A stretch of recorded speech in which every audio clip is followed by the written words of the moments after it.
मित्रों, आर्टिकल 370 के संबंध में अलग अलग पहलुओं पे श्री सुनील सेठी ने, निर्मला जी ने, श्री अरुण कुमार जी ने अलग अलग पहलुओं पे विस्तृत चर्चा की है। सच में इसके संदर्भ को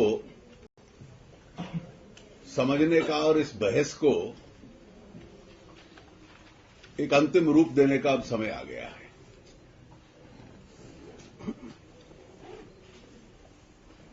जब राजनीतिक निर्णय होते हैं तो इतिहास का अपना एक स्वभाव है कि इतिहास उसको लेकर कभी ना कभी अपनी टिप्पणी निश्चित रूप से करता है। आर्टिकल 370 सच में पंडित जी का शेख साहब के साथ बातचीत करने के बाद एक राजनीतिक निर्णय था और इस राजनीतिक निर्णय का बहुत बड़ा विरोध उस वक्त भी था। अगर आप कॉन्स्टिट्यूएंट असेंबली की डिबेट देख लें तो जिन प्रोविजंस के बारे में सबसे सीमित और छोटी डिबेट हुई है वो आर्टिकल 370 था। उसके पीछे कारण था कि जिस दिन ये चर्चा हुई पंडित जी स्वयं कॉन्स्टिट्यूएंट असेंबली में नहीं थे।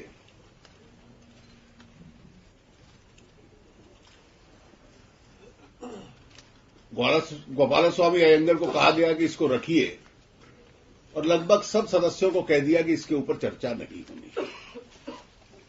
जिन लोगों को लेकर मन में चिंताएं, शंकाएं थी कि ये एक टेम्परेरी अरेंजमेंट हम लोग कर रहे हैं, ये विदर अवे कर जाएगा, ये उस छोटे से जो इंट्रोडक्टरी भाषण में भी उन्होंने कहा गोपाल स्वामी अयंगर ने। कुल मिलाकर चर्चा यह है कि जूनागढ़ से एक सदस्य ने खड़े होकर कहा कि अगर आप कश्मीर के लिए स्पेशल स्टेटस दे रहे हो तो आप जूनागढ़ के लिए भी दे दीजिए। इससे ज्यादा चर्चा नहीं हुई। लेकिन इस देश का दुर्भाग्य है कि जैसे इतिहास आगे बढ़ता गया और जो विकृत मानसिकता देश की राजनीति में आई, इसको एक सैक्रोसेंट किस्म का प्रावधान मानने लग पड़े। जो टेम्पररी था, जो ट्रांजिएंट था, जिसके बारे में पंडित जी ने कहा कि ये घिसते घिसते घिस जाएगा, आज लगता है कि इतना विवादित है कि जिस विचार और संगठन से मेरा संबंध है, हम कई बार अकेले इस विषय पे बोलने वाले हैं। हमारे बहुत निकटतम मित्र भी इस पे बोलने को तैयार नहीं होते। लेकिन देश का जनमत इसके खिलाफ है और कई बार ये लगता है कि हम लोग इस विषय को लेकर आइसोलेटेड तो रहते हैं, लेकिन ये स्प्लेंडेड आइसोलेशन है जिसमें बहुत बड़ा वर्ग हमारे पक्ष में रहता है। और मैं हमेशा ये मानता हूं कि कभी ना कभी इतिहास को यह निर्णय करना पड़ेगा कि पंडित जी का जो जम्मू कश्मीर को लेकर दृष्टिकोण था वो सही दृष्टिकोण था या डॉक्टर मुखर्जी का दृष्टिकोण सही था। और आज जब 60 साल से अधिक हो चुके, कहीं ना कहीं इतिहास को इस निर्णय करने का अवसर भी आया है। ये कोई प्रिविलेज नहीं है और प्रिविलेज ना होके जो अभी अरुण कुमार जी कह रहे थे कि केंद्र और राज्यों के बीच में जो अधिकार का बंटवारा होता है, ये उसका संकेत है। It's A division of power. जो 7th शेड्यूल है कॉन्स्टिट्यूशन का, बाकी सब राज्यों के संबंध में डिवीजन ऑफ पावर है। सेंट्रल लिस्ट है, स्टेट लिस्ट है, कंकरेंट लिस्ट है। 370 की वजह से एक उसका प्रभाव है आज कि सेंट्रल लिस्ट बहुत छोटी है, जिसमें national security, external affairs, currency, sovereignty जैसे विषय आ जाते हैं, टेलीकम्युनिकेशन आ जाता है, डिफेंस ऑफ इंडिया आ जाता है। बाकी सब स्टेट लिस्ट में है जम्मू कश्मीर के संदर्भ में। जो बाकी देश के लिए एक लंबी लिस्ट, सेंट्रल लिस्ट है, वो वहां लागू नहीं होती। वहां स्टेट लिस्ट लंबी है, लगभग कंकरेंट लिस्ट नहीं है। और कंकरेंट लिस्ट न होने की वजह से कोई अनआइडेंटिफाइड मैटर आता है, जिसको रेजिड्यूरी पावर कहते हैं, जो सेंट्रल लिस्ट की एंट्री 97 के तहत सेंटर का अधिकार माना जाता है, जम्मू कश्मीर में वो स्वाभाविक स्टेट लिस्ट का अधिकार माना जाता है।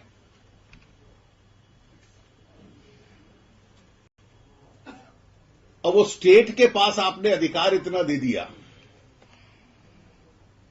और आज जब भी इसका हल ढूंढने की मौजूदा समस्याओं का होता है,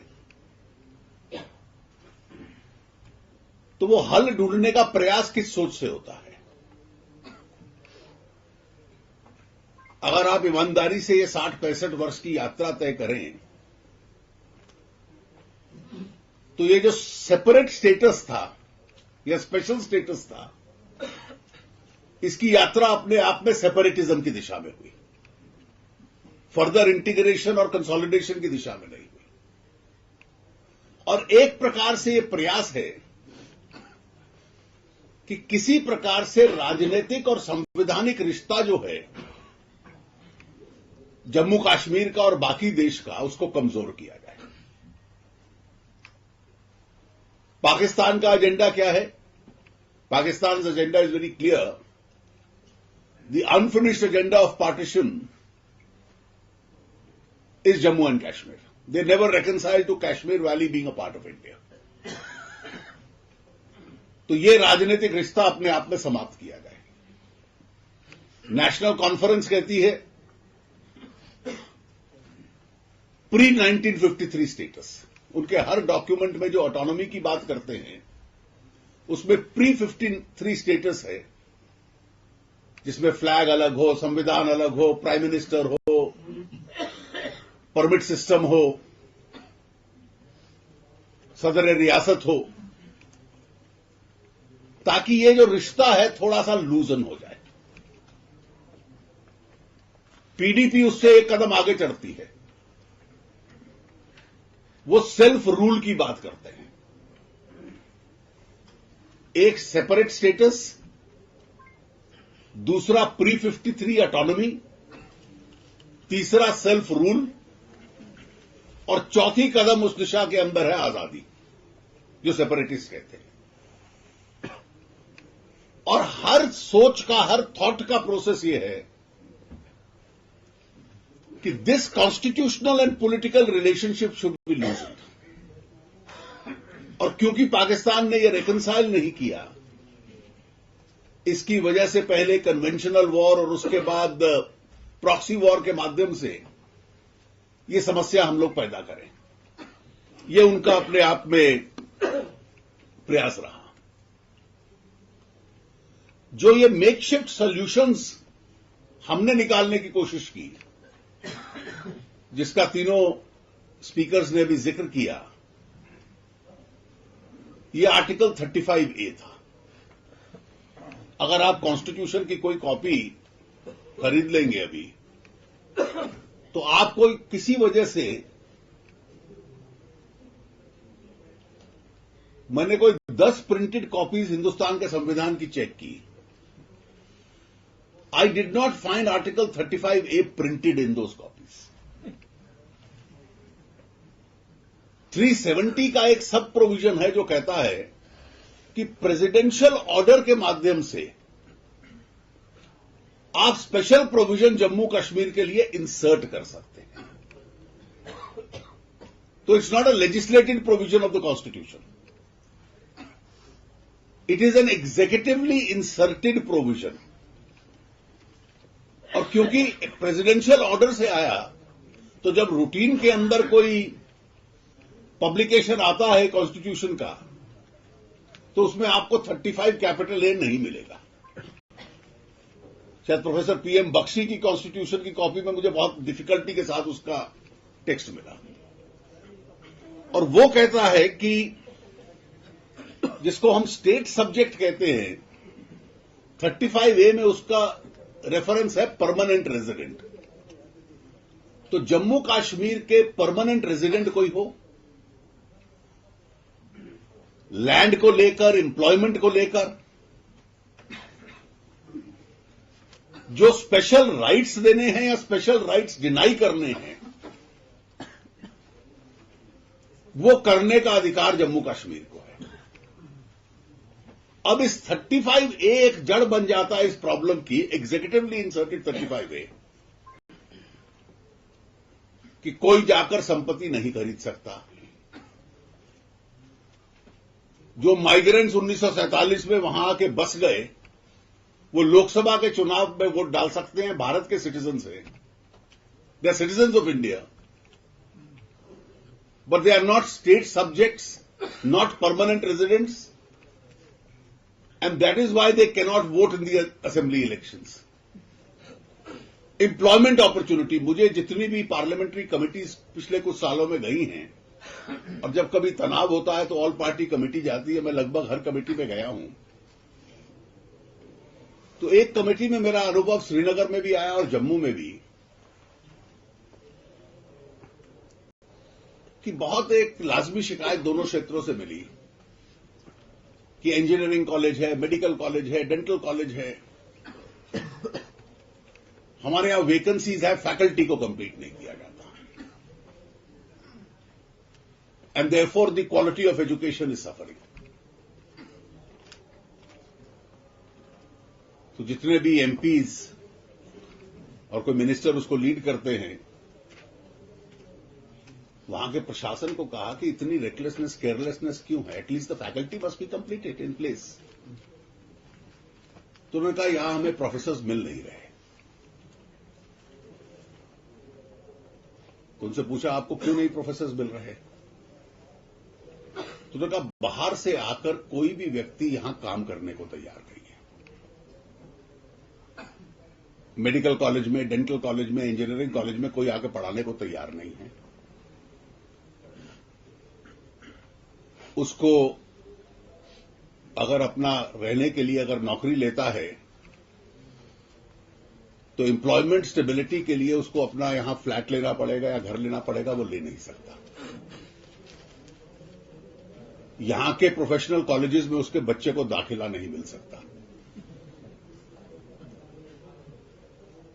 और यहां में पब्लिक सर्विसेज में उसके बच्चों को एम्प्लॉयमेंट नहीं मिल सकता। तो अगर वो यहां पर आकर मेडिकल या इंजीनियरिंग कॉलेज में प्रोफेसर के नाते पढ़ाना शुरू कर देता है, तो ये सारी सुविधाएं उसको नहीं मिलेंगी। पढ़ाने के लिए उसका वेतन उसको मिल जाएगा अगर उसको आपको देना है। तो since no faculty is willing to come, हमें स्टेट के भीतर से फैकल्टी लानी है, और वो हमारे पास एडिक्वेट नहीं है। तो मैंने तुरंत कहा this is the result of article 370 then, कि आपके जो मेडिकल कॉलेजेस और इंजीनियरिंग कॉलेजेस प्रॉपरली फंक्शन नहीं कर रहे, तो ये इसका हिस्सा है।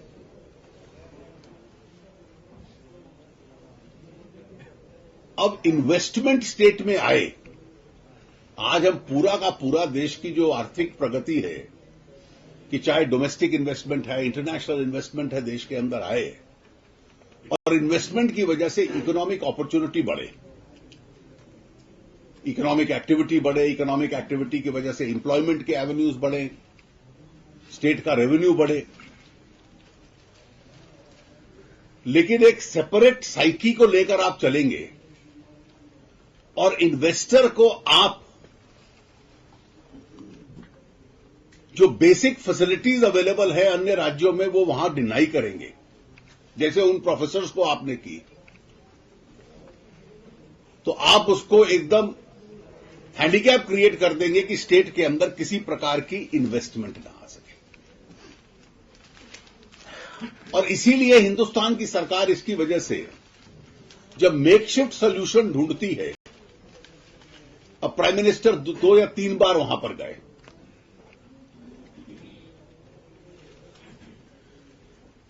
पहली बार गए तो उन्होंने कहा कि एक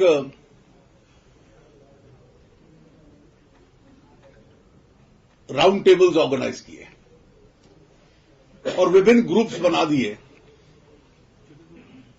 और उन ग्रुप्स में कहा कि जो अलग अलग समस्याएं स्टेट्स की वो डिस्कस करेंगे। उसमें एक ग्रुप बना दिया कि स्टेट का और बाकी देश का कॉन्स्टिट्यूशनल रिश्ता क्या होना चाहिए। तो हर पार्टी ने वो 6 ग्रुप्स थे, वर्किंग ग्रुप्स, उसमें अपनी पार्टियों के नॉमिनीज डाल दिए गए। तो हमारे भी जो स्टेट लीडर्स थे हमने 5 कमिटीज में डाल दिए। तो जो छठी कमेटी थी to determine the constitutional relationship of Jammu and Kashmir and India, तो उसमें कहा गया वहां स्थानीय व्यक्ति न डालकर मुझे कहा गया आप उसके मेंबर बनिए, क्योंकि बड़ा सीरियस गंभीर विषय है। हम लोग उसकी पहली मीटिंग में गए, सबका आपस में परिचय हुआ। एक सुप्रीम कोर्ट के रिटायर्ड जज थे, जस्टिस सगीर अहमद उसके चेयरपर्सन थे। अच्छे आदमी थे लेकिन बीमार थे।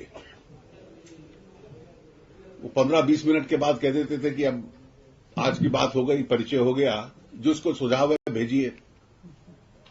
फिर दूसरी बार मिले और उसके बाद मिले ही नहीं। मुझे पता चला बेचारे बहुत बीमार थे, ना कोई उस वर्किंग ग्रुप का मेंबर उनसे मिला, ना कभी वो पब्लिक में आए। मुझे कोर्ट सर्कल से पता चला कि he is not in a position to even appear in public. उस ग्रुप की कोई मीटिंग नहीं हुई। अचानक एक दिन उस ग्रुप की रिपोर्ट आ गई और एक सेक्रेटरी जम्मू कश्मीर गवर्नमेंट का जाकर स्टेट के चीफ मिनिस्टर को दे आया। अब किसी भी ग्रुप के मेंबर ने वो रिपोर्ट देखी नहीं थी, ग्रुप की कोई मीटिंग नहीं हुई, chairman was not in a mental और a physical state even to be seen in public. और उस रिपोर्ट ने रीराइट कर दिया कि किस तरीके से 370 को परमानेंट ही माना जाना चाहिए और सारे इस तरह के। मैंने तुरंत उसी दिन प्राइम मिनिस्टर को चिट्ठी लिखी कि I am a member of this group, there has been no meeting, there is no consultation, there is no hearing, किसी का व्यू हमने नहीं लिया। How is this document suddenly appeared. और अब मैं कई बार देखता हूं कि जितने लोग ये प्री 1953 और सेल्फ रूल वाले हैं, that document is now quoted as a sacrosanct document, which was produced in the most mysterious of manners. और ये जो अभी अरुण कुमार जी कह रहे थे कि लगभग हर तरीके का, तो प्राइम मिनिस्टर ने कहा कि उनका जवाब तो आया नहीं, लेकिन ये एक उनका इनिशिएटिव था। तो the prime ministers great initiative on Jammu and Kashmir was a working group. दूसरी बार गए तो उन्होंने नाम दे दिया राउंड टेबल।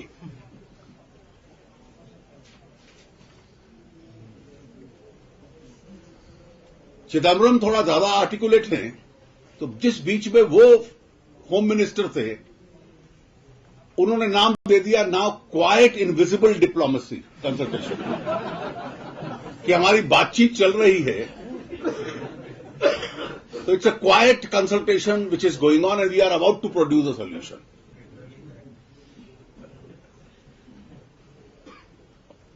इसके अलावा उन्होंने जब वर्किंग ग्रुप्स बनाए तो एक प्राइम मिनिस्टर के जो इकोनॉमिक एडवाइजरी काउंसिल के चेयरमैन हैं रंगराजन, तो how to go about the economic development of the state, Rangarajan committee बनाई, उन्होंने एक रिपोर्ट दे दी। 2 साल बाद फिर प्रधानमंत्री गए तो उन्होंने कहा इस बार मैं बहुत बड़ा इनिशिएटिव अनाउंस कर रहा हूं, I am going to constitute another committee under the chairmanship of Rangarajan to decide how the economic development of Jammu and Kashmir takes place. तो मुझे लगा कि शायद पहले एक ऑलरेडी रंगराजन साहब की रिपोर्ट है जो मैंने पढ़ी थी, तो the same committee was constituted twice over. एक बार उसने रिपोर्ट दे दी, दूसरी बार रिपोर्ट नहीं दी उसने। अब ये लेटेस्ट 3 जनवरी को प्रेस कॉन्फ्रेंस हुई, उस प्रेस कॉन्फ्रेंस में प्राइम मिनिस्टर ने अधिकतर सवालों का जवाब दिया time will tell, and he was very cautious about what he wanted to say. There was only one answer to which he lowered the guard. And he said, we had almost come to a solution with Pakistan on Jammu and Kashmir. अब ये बहुत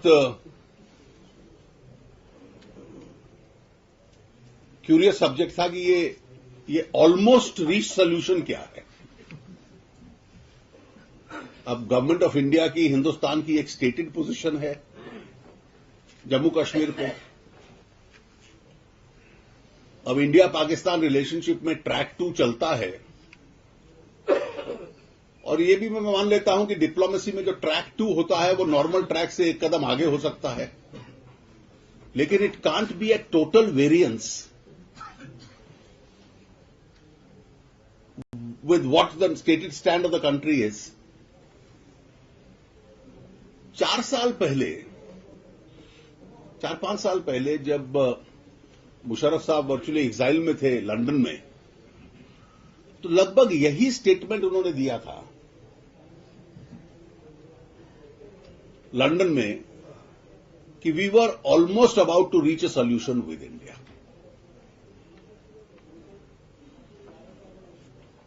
अब आज तक कोई ये नहीं बता पाया कि ये almost about to reach a solution on Jammu and Kashmir, क्योंकि जहां तक मेरी समझ है कि जो नेगोशिएटिंग स्पेस है वो बहुत सीमित है, और उस नेगोशिएटिंग स्पेस में टेरिटरी को लेकर कम से कम कोई नेगोशिएटिंग स्पेस हमारे पास नहीं है. जो पाकिस्तान के प्रवक्ता कहते हैं वो अपने आप में बहुत चिंताजनक विषय है. Demilitarisation of the valley. अब आतंक खत्म नहीं होगा, लेकिन फौज हटा ली जाएगी. Soft border, free movement, cantonments का dilution.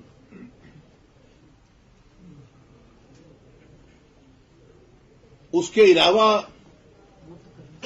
Joint administration for a certain period of time.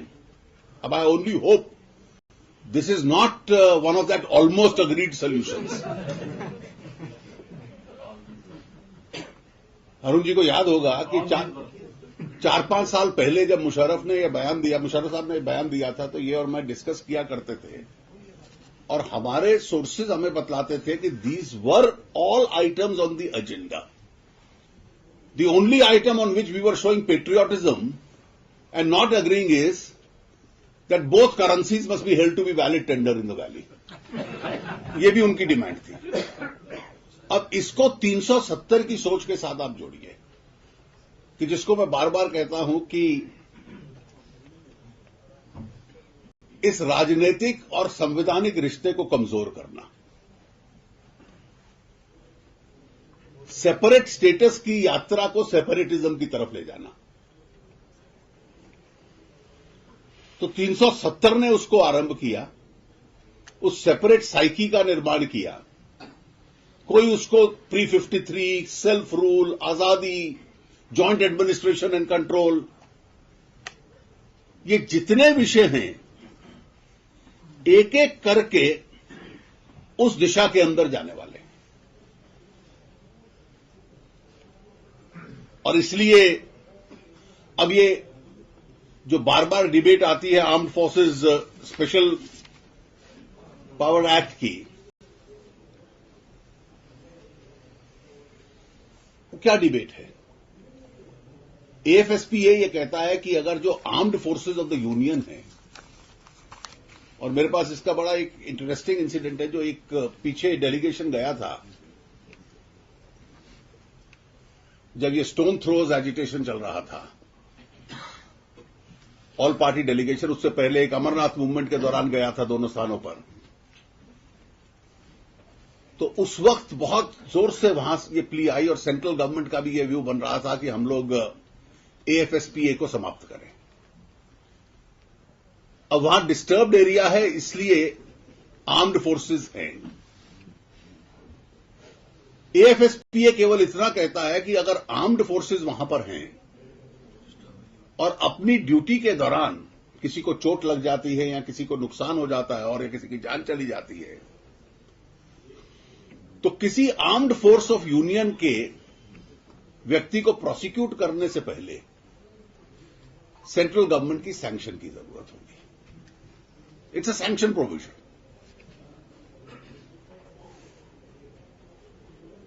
तो जब ये डिमांड चल रही थी तो मैंने वहां ऑफिशियल से पूछा कि how many applications for prosecuting army officers are pending.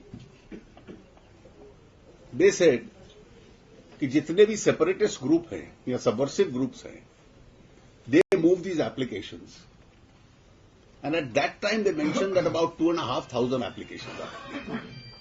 So wherever you deploy an army unit and an incident takes place, we want to prosecute the colonel.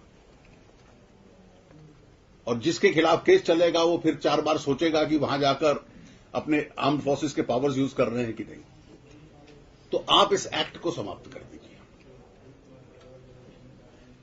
तो होम मिनिस्टर ने एक सोल्यूशन सजेस्ट किया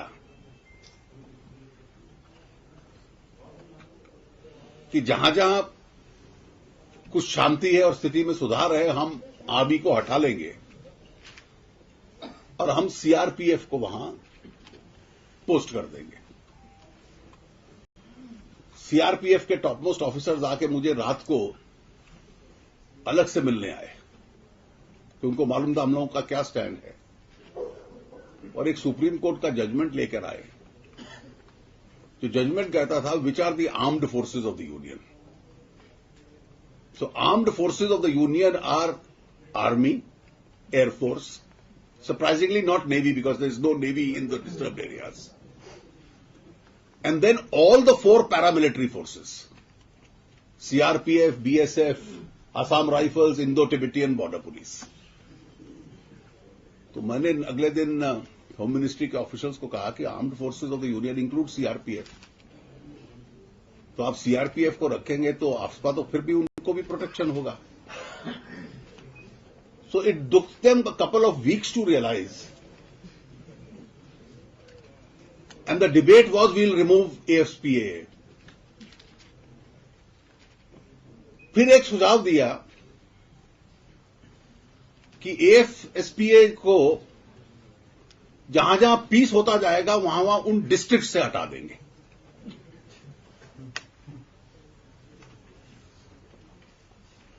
ये भी बहुत apparently logical लगता था।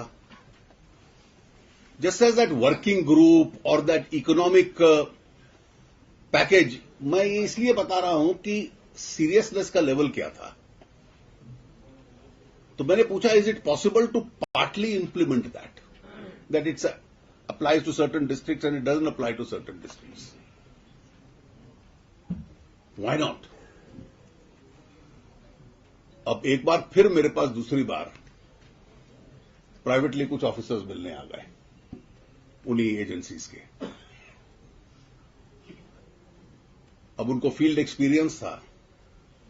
उन्होंने कहा मान लीजिए एक इन्फिल्ट्रेशन होता है एक टेररिस्ट मॉड्यूल का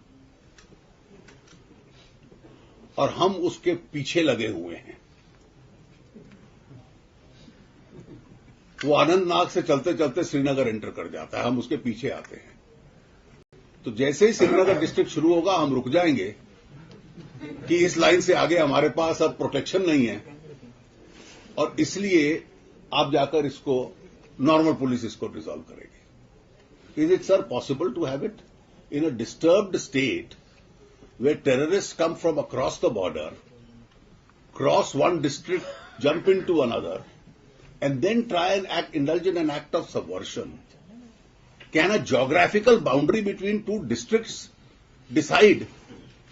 He says, my jurisdiction has been decided, limited to a district, but is the activity of the terrorist going to be divided on that geographical boundary? तो मैंने फिर कहा कि आप सोल्यूशन क्या सजेस्ट कर रहे हैं और इसलिए ये जो सॉल्यूशंस इस प्रकार से सजेस्ट होती हैं, ये लगभग इसी तरह की हैं।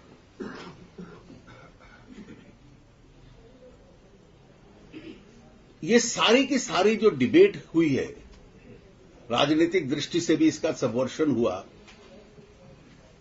और कई बार उन्होंने, जैसा अरुण जी ने कहा कि हिंदू मुस्लिम इशू के साथ, सेक्युलर नॉन सेक्युलर इशू के साथ इसको लिंक कर दिया। ये जितने प्रावधान आए जिसमें आप, जिसको I call it the anti daughter provision in the valley, आपने कहा the anti OBC, the anti scheduled caste, the anti scheduled tribe provisions, ये सारे पैदा हुए क्योंकि 370 के तहत आपको 35A एग्जीक्यूटिव इंसर्शन से डालने का मौका मिल गया। अब 370 के ऊपर एक हिस्टोरिकल असेसमेंट हो और 370 का लाभ हुआ है, नुकसान हुआ है। और हमारा दुर्भाग्य यह है कि हमारी पार्टी का कोई नेता कहता है कि इसका आंकलन कर लो, तो हमारे मीडिया के मित्र कहते हैं dilution of stand, they are ready to reassess it. इसका उत्तर एक ही दिशा में है कि इसका असर क्या हुआ है। कभी ना कभी तो यह प्रावधान जाएगा। अब जाने के लिए कॉम्प्लिकेशंस लीगल इतनी हैं कि आर्टिकल 368 का जो कॉन्स्टिट्यूशन को अमेंड करने का पावर है, उसके ऊपर भी लिमिटेशन लगा दी गई है। अब राजनीतिक सोच पे निर्भर करता है। कायदे से तो ये अमेंड हो, ये डिलीट हो, ये टेम्पररी ट्रांजिएंट प्रोविजन था, समाप्त हो।